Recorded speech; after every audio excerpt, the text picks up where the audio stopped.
It's been nearly 5 whole years since the pioneering PlayerUnknown's Battlegrounds first appeared on Steam in March of 2017 and introduced us to the idea of pitting 100 players against each other in a struggle for dear life until only the best, or last, among them survives. Since then, the original Battle Royale has been locked in a battle for relevance against the many games that it inspired, and only now has it dropped its entry fee and joined the ranks of free-to-play competition. PUBG hasn't lost its touch, but its novelty has worn off, and in some ways, it's left wanting in comparison to newer and more innovative Battle Royale games.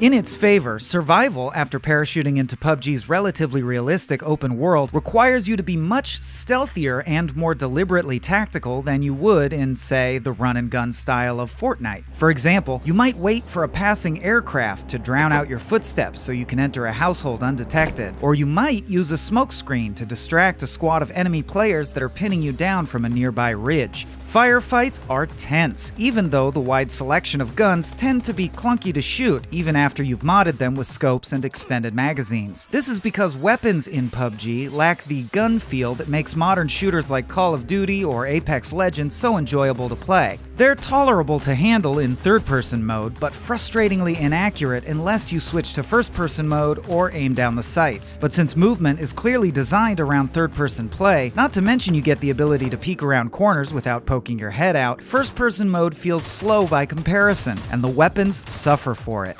PUBG's emphasis on realistic bullet physics is just fine, and it makes sense that hit markers are absent by default, because PUBG wants to give you as little information as possible to make its fights more intense, but it's not nearly as slick as, say, Call of Duty Warzone. Each of the 7 diverse maps, including the Eastern European-inspired Erangel and the Golden Deserts of Miramar, are vast enough to get lost in, and you'll never see everything in one go before most of the playable area is swallowed by the shrinking survival zone that forces everyone together at the end of a match. They all sprawl across a variety of outposts, villages, and terrain features, such as rivers and mountains that can be used to your advantage if you approach it like a tactical toy box. It's all gorgeous to look at, but it also serves to give you choices in how you survive the encroaching storm and evade or ambush anybody who may be waiting to pick you off. It can become tedious to move across them if you and your team of up to 4 find yourselves without a vehicle though, and when you do find one, they're not much fun to drive because of their poor controls and clunky physics. And because these matches last considerably longer than the typical Apex Legends or Fortnite round, there can be quite a bit of dead air. But of course, the hunt for ammunition, body armor, and medical supplies to keep you in the fight is constant.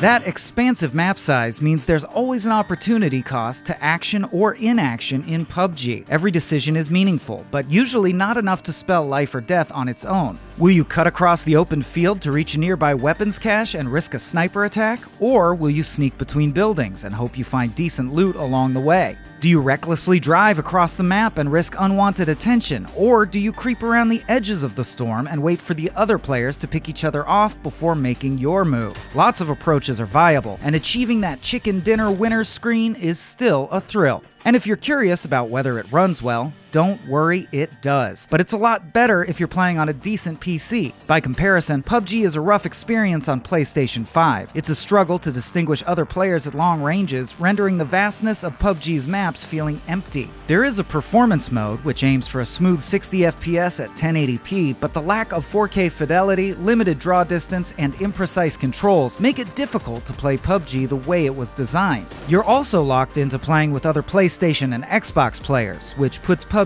firmly behind its Battle Royale contemporaries in crossplay with PC and other platforms.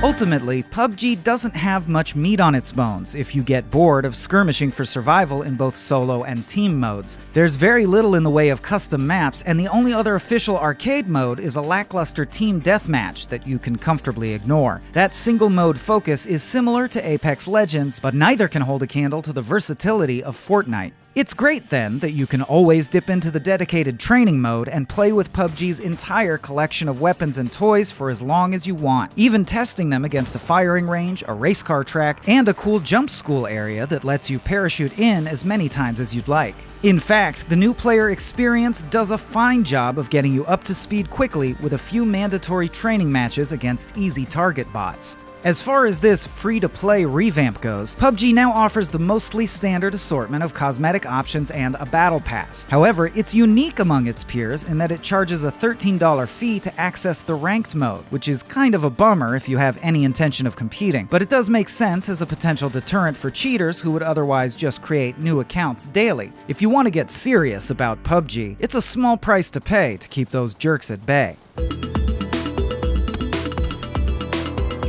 It's far from being too little too late for this venerable battle royale to reduce its price tag to $0. PlayerUnknown's Battlegrounds may be a known quantity these days, but its slower-paced survival of the fittest struggle still creates memorable shootouts and intense moments in nearly every match. However, console players might find its efforts to render its massive 8x8 kilometer maps in proper detail technically disappointing, and no matter where you play, its vehicles are no joyride. Luckily, PUBG has plenty of life left in it, if you can look past the clunky weapons and vehicles for the much more hectic firefights and interesting tactics-focused survival that takes place in spite of it all. For more Battle Royale action, have a look at the competition in our updated review of Apex Legends and the newer melee-focused Naraka Blade Point. And for everything else, stick with IGN.